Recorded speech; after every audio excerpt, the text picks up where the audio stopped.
ಮಾಹಿತಿ ಇಲ್ಲ. ಯಾಕಂದರೆ ಅವರು ನನ್ನ ಹೆಂಡತಿ ಮನೆ ಬೀಗ ಹಾಕ್ಕೊಂಡು ನಾನು ಕಟ್ಟಿದ ಮನೆಯೇ ನಾನೇ ಒಂದು 25 ವರ್ಷ ಹಿಂದೆ 10 ಲಕ್ಷ ಖರ್ಚು ಮಾಡಿ ಮನೆ ಕಟ್ಟಿದ್ದೇನೆ.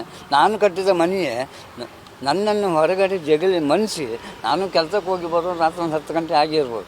ಅಲ್ಲೇ ಹೋಟ್ಲಲ್ಲಿ ಇದ್ದಿದ್ದೆ, ಅದು ಕುಂದಾಪುರ ಹೋಟ್ಲಲ್ಲೇ ನಾನು KSRT ಹೋಟೆಲ್ ಕೆಲಸ ಮಾಡ್ತಿದ್ದೆ. ಅವಾಗ ಒಳಗಡೆ ಕೌಂಟ್ರ್ ಕೆಲಸ ಮಾಡ್ತಿದ್ದೆ. ಇವರು ನನಗೆ ವಿಷಯನೇ ಹೇಳದೆ ತಾಯಿ ಮಗಳು ಇವರೇ ಮನೆ ಬೀಗ ಹಾಕ್ಕೊಂಡು ಕೀಸ ಹಿಡ್ಕೊಂಡು ಹೋಗಿದ್ದಾರೆ. ಮನೆಯ ಕೀ ಹಿಡ್ಕೊಂಡು ನಾನು ಕಟ್ಟಿದ ಮನೆ ಬೀಗ ಹಾಕಿ ಇವರೇ ಕಟ್ಟಿದ್ದೇನೆ ಅನ್ನುವ ಲೆಕ್ಕದಲ್ಲಿ ನನ್ನನ್ನು ಹೊರಗೆ ಜಗಳಿಯಲ್ಲಿ ಮಚ್ಚಂಗೆ ಮಾಡಿ ಒಂದು ಸತ ಅನ್ನನೂ ಸಹ ಕೊಡದೆ, ಒಂದು ಗ್ಲಾಸ್ ನೀರು ಕೊಡದೆ ತನ್ನ ರಾತ್ರಿ ಹೋಗಿದ್ದಾರೆ. ನಾನು ಮತ್ತು ನಾನು ನನ್ನ ಮೊಬೈಲಲ್ಲಿ ಯೂಟ್ಯೂಬರು ನನಗೆ ಗೊತ್ತಾಯಿತು ಇವರು ಬಿಗ್ ಬಾಸ್ಗೆ ಹೋಗಿದ್ದಾರೆ. ಮತ್ತು ಬಿಗ್ ಬಾಸ್ಗೆ ಹೋಗಲಿಲ್ಲ. ಇಲ್ಲ, ನನ್ನ ಯಾವುದೂ ಕರೀಲಿಲ್ಲ. ನನ್ನ ಎಲ್ಲೂ ಅಪ್ಪ ಅಂತ ಅಡ್ವರ್ಟೈಸ್ಮೆಂಟ್ ಕೊಡಲೇ ಇಲ್ಲ. ಅವಳ ಅಪ್ಪ ಇಲ್ಲ ಅನ್ನೋದೇ ಮಾತ್ರ ಹೇಳೋದು. ದ್ವೇಷ ಅಂದರೆ ನಾನು ಸತ್ಯ ಧರ್ಮವನ್ನು ಕಾಪಾಡ್ತೇನೆ. ಇವಳು ಕಳ್ಳಾಟಿಗೆಲ್ಲರೂ ನಾನು ಹೇಳಿಬಿಡ್ತೀನೋ, ಅಯ್ಯೋ ಅಪ್ಪನ ಮುಖ ತೋರಿಸ್ದ ಆ ಗಂಟೆ ಅದಕ್ಕೆ ಮಾನ ಎಲ್ಲ ಮರಿದೆ. ಅದು ನನ್ನ ಬಗ್ಗೆ ಎಲ್ಲ ಊರು ತುಂಬ ಹೇಳ್ಕೊಂಡು ತಿರುಗುತ್ತೆ. ಚೈತ್ರ ಮಗಳು ಅಂದರೆ ನಾನು ನನ್ನ ಮಗಳು ಅಂತ ಹೇಳ್ತೇನೆ, ಹೆಮ್ಮೆ ಪಡ್ತೇನೆ ಅಂತೇಳಿ ನನ್ನ ಮೇಲೇ ದ್ವೇಷ ಚಾರು. ನನ್ನ ದೊಡ್ಡ ಮಗಳು ಗಾಯತ್ರಿ, ಅವಳು ಮರ್ಯಾದೆಯಿಂದ ಗೌರವದಿಂದ ಟೀಚರ್ ಕೆಲಸ ಮಾಡಿಕೊಂಡು ಸಣ್ಣ ಪುಟ್ಟ ಹೊಲಿಗೆ ಮಾಡಿಕೊಂಡು ಗೌರವದಿಂದ ಬಾಳ್ತಾರೆ. ಯಾರು ಹಂಗಿಲ್ಲ, ಯಾರು ಸ್ವಾಭಿಮಾನ. ನಮ್ಮ ಮದುವೆ ಅಂತ ಹೋಗೋದು ಮಾರ ಆ ನಾಚಿಕೆಟ್ಟು ಅವಳಿಗೆ ನಾಚಿಕೆ. ಅವನು ಕಳ್ಳ, ಅವಳು ಕಟ್ಟ, ಅವಳು ಕುಟುಂಬದವರು ಸಹ ಅದೇ ಥರ ಕಳ್ಳರು ಮದುವೆ ಆದ 12 ವರ್ಷ ನಮ್ಮನೇಲೇ ನಾಯಿ ಥರ ಅನ್ನ ತಿಂದು ನಮ್ಮನೇಲೇ ತನ್ನ ಮನೆ ಅಂತ ಅಧಿಕಾರ ಮಾಡ್ಕೊಂಡಿದ್ದವ. ಇವಳು ಸಹ ಅವನು ಒಳಗಡೆ ಕರ್ಸೋದು ತಾಯಿ ಅತ್ತೇನು ನನ್ನ ಹೆಂಡತಿ ಹಾಗೆ ಅವನಿಗೇನು ಅನ್ನ ಹಾಕೋದೇನು, ಅವನಿಗೇನು ಟೀ ಕಾಫಿ ಕೊಡೋದೇನು, ಗಂಡನಿಗೆ ಒಂದು ತುತ್ತು ಒಂದು ಅನ್ನ ಹಾಕಿದವಳಲ್ಲ, ಗಂಡನಿಗೆ ಒಂದು ಚಹಾ ಮಾಡಿ ಕೊಟ್ಟವಳಲ್ಲ. ನಾನು ಮನೆ ಬಂದೆ ಒಂಥರ ಭಾಳ ಕೂತ್ಕೊಂಡು ಗೋರ ಅನ್ನೋದು. ಇವರು ಕೆಲಸಕ್ಕೆ ಹೋಗೋದಿಲ್ಲ, ಎಲ್ಲರೂ ಯಾರ್ಯಾರು ಮನೆಯಲ್ಲೆಲ್ಲ ಸಂಬಂಧಿಕರ ಮನೆಯಲ್ಲೆಲ್ಲ ಇರೋದು. ನನಗೆ ಬೇಜಾರಾಗ ಬೇಜಾರಾಯಿತು. ನನಗೆಲ್ಲೂ ಮನಸ್ಸು ತಾಂತಿ ಸಿಗ್ತು. ನನಗೆ ಹೋಗ್ತಿದ್ದೆ. ನನಗೆ ಹೆಂಡತಿ ನನಗೆ ಮನೆಯಲ್ಲಿ ನೆಮ್ಮದಿ ಕೊಡ್ತಾ ಇಲ್ಲ.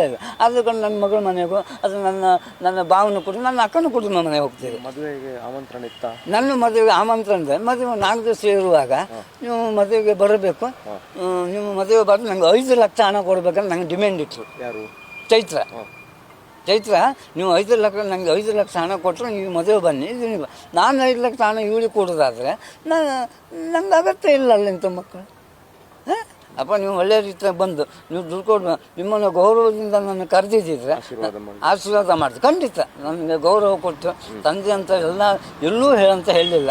ತಂದೆ ಇಲ್ಲದ ಮೂಗು ಅಂತ ಯಾರೋ ಒಬ್ಬ ವಿಡಿಯೋ ಕಮಿಟ್ ಕೊಟ್ಟಿದ್ದಾನೆ, ಸುಳ್ಳು ಹೇಳಿಕೆ ಕೊಟ್ಟಿದ್ದಾನೆ. ತಂದೆ ಇಲ್ಲದ ಮಗಳಂತ. ನಾನು ಜೀವಂತದಲ್ಲಿ ಇದ್ದು ಗೌರವದಲ್ಲಿ ಇದ್ದವನು. ನಾನು ತಂದೆ ಇಲ್ಲ ಅಂತ ಕಮಿಟ್ ಸುಳ್ಳು ಹೇಳಿಕೆ ಕೊಟ್ಟಿದ್ದನಲ್ಲ, ಅದು ತಪ್ಪು ಹೇಳಿಕೆ ಕೊಡಬೇಡಿ ಅಂತ ಹೇಳ್ತೀನಿ. ಈಗ ಬಂದರೆ ಆಶೀರ್ವಾದ ಮಾಡಿ ಖಂಡಿತ ನಾನು ಅವಳಿಗೆ ಕ್ಷಮೆ ಕೊಡೋದಿಲ್ಲ. ಅವರು ಅಂಥ 5 ಕೋಟಿ ಹಗರಣವನ್ನು ಹೊಡೆದು ಮಾನವ ಮರ್ಯಾದೆ ನಾನು ತೆಗೆದ್ರು. ನನ್ನ ಕುಟುಂಬದ ಇಡೀ ಕುಟುಂಬ ಮಾನವ ಮರ್ಯಾದೆ ತೆಗೆದ್ರು. ನನ್ನ ತಂದೆ ಹೆಸರಿಗೆ ಕಳಂಕ ತಂದರು, ನನ್ನ ಹೆಸರಿಗೂ ಕಳಂಕ ತಂದರು. ನನ್ನ ಮಗಳು ಒಳ್ಳೆ ರೀತಿಯ ಬಾಳೆ ಬದುಕಿದವಳು ನನ್ನ ಹಿರಿ ಮಗಳು ಬದುಕನ್ನೇ ಹಾಳು ಮಾಡಿ ಸರ್ವನಾಶ ಮಾಡಿಬಿಟ್ಲು. ಅವಳಿಗೆಲ್ಲರೂ ಬಿಗ್ ಬಾಸ್ ಕಾರ್ಯಕ್ರಮದಲ್ಲಿ ನನ್ನ ಮಗಳು ದುಡ್ಡು ತಗೊಳ್ಳಿಲ್ಲ ಅನ್ನೋ ಒಂದು ಮಾತು ಅವಳು ಹೇಳುವ ಅವಕಾಶ ಇದ್ದಿತ್ತು. ಇನ್ನು ಅಕ್ಕ ಎಲ್ಲರೂ ಬಂದು ಅಕ್ಕನಿಗೆ ನಾನು ಎಲ್ಲರೂ ಸಪೋರ್ಟ್ ಮಾಡಿದೆ ಅಂತ ಅವಳ ಹೆಸರೇ ಮೇಲೆ ಬರುತ್ತಾರೆ. ಅವಳ ಮೇಲೆ ಬಂದರೆ ಇವಳಿಗೆ ಮೇಲೆ ಬರೋದಕ್ಕೆ ತೊಂದರೆ ಆಗ್ತದಲ್ಲ. ಇವಳಿಗೆ ಶಿಫಾರಸೆ ಬೇಕು. ಮತ್ತು ಎಲ್ಲರಿಗೂ ಕೋಟಿ ಯಾರ ಹತ್ರ ಕೋಟಿ ಹಣ ಉಂಟು, ಯಾರ ಹತ್ರ 1 ಲಕ್ಷ ಹಣ ಇರಲಿ. ಮತ್ತು ಅವ್ನು ಮೀನು ಉಡುಪಿಯಲ್ಲಿ ಒಬ್ಬ ಮೀನು ಮಾರುವವನಿಗೆ 5 ಲಕ್ಷ ರೂಪಾಯಿ ವಂಚನೆ ಮಾಡಿದ್ದಾರೆ. ಪಾಪ ಅವನೇನು ಒಂದು ಮೀನು ಮಾರ್ಕೊಂಡು ಜೀವನ ಮಾಡ್ತಿದ್ದೆ. ಅವನಿಗೆ ಅತ್ಯಾಚಾರ ಕೇಸ್ ಹಾಕ್ತದೆ ಅಂತೇಳಿ 5 ಲಕ್ಷ ರೂಪಾಯಿ ವಂಚನೆ ಮಾಡಿದ್ದಾರೆ. ಇಂಥವೆಲ್ಲ ಮನೇಲಿ ಅವಳೇ ನೋಡ್ಕೊಂಡಿಲ್ಲ ಅಥವಾ ಅವಳ ಮನೆ ನೋಡ್ಕೊಂಡು ಸ್ವಂತ ನಾನೇ ಮನೆಯಲ್ಲಿ ಇದ್ದೇನೆ. ಇವಳಿಗೆ ನನ್ನ 25 ವರ್ಷ ನಾನು ಮನೆ ಬಾಡಿಗೆ ಕೊಟ್ಟಿದ್ದೆ. ನಾನು ಸ್ವಂತ ಕಟ್ಟಿದ ಮನೆ. ಆವಾಗ 10 ಲಕ್ಷ ಖರ್ಚು ಮಾಡಿ ಮನೆ ಕಟ್ಟಿದೆ. ಆ ಮನೆ ಬಾಡಿಗೆ ನನ್ನ ಹೆಂಡತಿ ಬಿಡ್ತಿದ್ದೆ. 8,000 ರೂಪಾಯಿ ಮನೆ ಬಾಡಿಗೆ ಬರ್ತಿದ್ದೆ. ಗ್ಯಾರೇಜ್ ಬಾಡಿಗೆ ಒಂದು 4,000 ಬರ್ತಿದ್ದೆ. ತಿಂಗಳಿಗೆ 12,000 ಆದಾಯ ಇತ್ತು. ಮತ್ತು 25, 15, 25, 30 ತೆಂಗಿನ ಮರಗಳಿತ್ತು. ಅದು ಉತ್ಪತ್ತಿ ಬಂದು ಬಂಡೆಲ್ಲ ಮರೆ ನನ್ನ ಹೆಂಡತಿ ಜೀವನ ಮಾಡ್ತಿದ್ಲು. ಮತ್ತು ಇವಳಿಂದ ಮನೆ ಜೀವನ ನಡೀಲಿಲ್ಲ. ಇವಳು 1 ರೂಪಾಯಿ ಕೊಡು ಯೋಗ್ಯತೆ ಇವಳಿಗೆ ಇಲ್ಲ. ಸೈನಿಕರಿಗೆ ದುಡ್ಡು ದುಡ್ಡು ಕೊಟ್ಟು ಸಂತೋಷವೇ. ನಾನಲ್ಲ ಅಂತ ಹೇಳೋದಿಲ್ಲ. ಅದು ಸ್ವಂತ ದುಡ್ಡಿನಲ್ಲಿ ಕೊಟ್ಟಿದ್ದಿದ್ರೆ ಅಥವಾ ತಂದೆಯನ್ನು ಚೆನ್ನಾಗಿ ನೋಡಿಕೊಂಡು ಗೌರವದಿಂದ ಅವ್ರನ್ನ ಬಾಳಿಸ್ಕೊಂಡು ಹೋಗ್ತಿದ್ದೆ, ಅವ್ರಿಗೆ ಒಂದು ತುತ್ತು ಅನ್ನ ಕೊಟ್ಟಿದ್ದೆ, ಅದು ನಾನು ಹೆಮ್ಮೆ ಪಡ್ತಿದ್ದೆ. ಇವಳು ತಂದೆಗೆ ದ್ರೋಹ ಮಾಡ್ಕೊಂಡು ಒಂದು ತುತ್ತು ಅನ್ನ ಕೊಡೋ ಯೋಗ್ಯತೆ ಇಲ್ಲದೆ ಇವಳಿಗೆ ಅಂತ ದೇಶ ಸೇವೆ, ಈ ದೇಶ ನಾನು ಸೇವೆ ಒಪ್ಪುವುದಿಲ್ಲ. ಇದು ನನ್ನ ಹೆಸರು ಬಾಲಕೃಷ್ಣ ನಾಯ್ಕ.